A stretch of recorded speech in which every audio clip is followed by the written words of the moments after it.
এই যে আইসক্রিমের দোকান, কেক ওনার, এই দোকানের ওনার আপু। আপু কেমন আছেন? ভালো আছেন?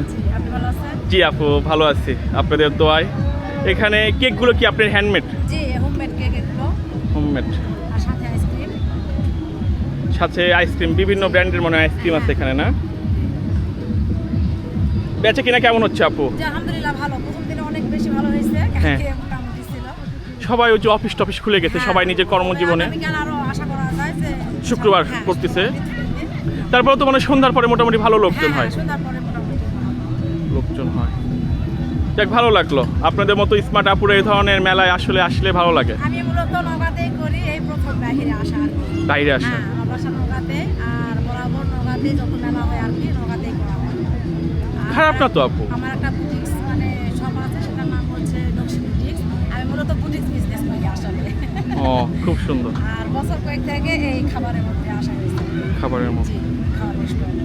আপনি এটা থেকে, এই মেলা থেকে শুরু না এর আগে অনেক না, আমি 2010 সাল থেকে মেলা করি। মেলা করেন? জি। কোথায় কোথায় যান? নগাঁতে। নগাঁতে বিভিন্ন যে নগাঁতে আমাদের 21-এর মেলা হয়। হুম। আবার আপনার হচ্ছে এসএমই মেলা হয়, মিউজিক মেলা হয়, এই মেলাগুলো। বৃক্ষ মেলা হয়। হ্যাঁ, এই মেলাগুলো। আর বৈশাখী মেলা তো বছর ভর থেকে এমনিতে কম হচ্ছে।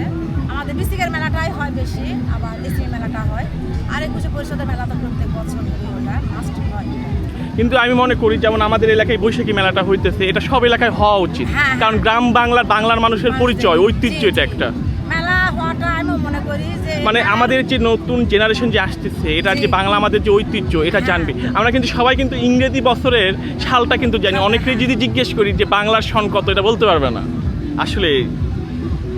আর মেলাটা আসলে হওয়াটা আমিও মনে করি যে এই মেলার মাধ্যমে অনেক যারা ঘরোয়া বিজনেস করে তারা মূলত একটু বাইরে আসতে একটা পারে। প্ল্যাটফর্ম পাবে। হ্যাঁ, একটা প্ল্যাটফর্ম তৈরি হয় আর কি। তো মেলাটা হওয়া জরুরি মানে আমি মনে করি।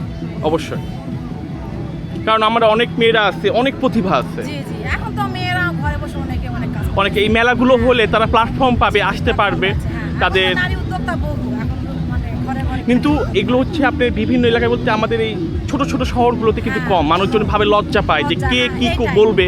আসলে কে কি বলবে এটা কথা না। এখন অনেকটা ফাস্ট এখন আর এরকমটা নেই। এখন অনেক মহিলারা বের হতে হবে ভাই, আমি তো চুরি করতেছি না, আমি তো কর্ম করে খাইতেছি। কিসের লজ্জা, কিসের কোনো কর্মই আসে। লজ্জা নাই, আমি মনে করি না।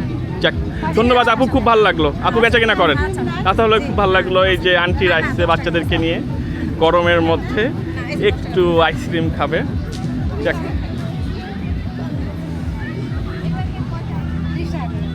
পাশাপাশি বাচ্চাদের খেলনা।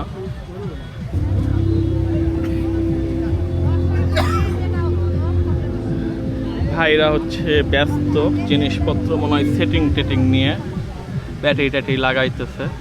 ভাইদের বাসা কোথায়? আত্রাই মির্জাপুর। ও আপনারা বিভিন্ন এলাকায় মেলা করে থাকেন? মানে আপনাদের স্থায়ী কোনো দোকান নাই, মানে যেখানে মেলা হয় সেখানে আপনারা চলে যান, থাকেন এই দোকানের মধ্যেই? খাওয়া দাওয়া পাশে রান্না করে ফেলেন?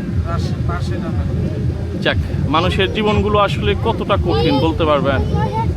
এই গরমের মধ্যে ফ্যান নাই, শোয়ার বালিশ নাই, জীবিকার তাগিদে ছুটে বেড়ায় বিভিন্ন জেলায়, বিভিন্ন মেলায়। আসলে এই মানুষগুলোকে অনেক শুকরিয়া। বাচ্চাদের ছোট, আমাদের বাচ্চা কাচ্চার জন্য এই খেলনাগুলো তারা নিয়ে মেলা করে। এগুলো আসলে আমার কাছে মনে হয় যে আমার এলাকায় মেলায় লোকগুলো আসছে, এদেরকে ধন্যবাদ দেওয়া উচিত। কত ধরনের খেলনা, আমার ছোটবেলায় এগুলো খুব আবেগ ছিল। বন্দুক দেখছেন, পাখির খাঁচা, দূরবীন, ছোট ব্যাট বল, র্যাকেট, দেখছেন কত ধরনের জিনিস।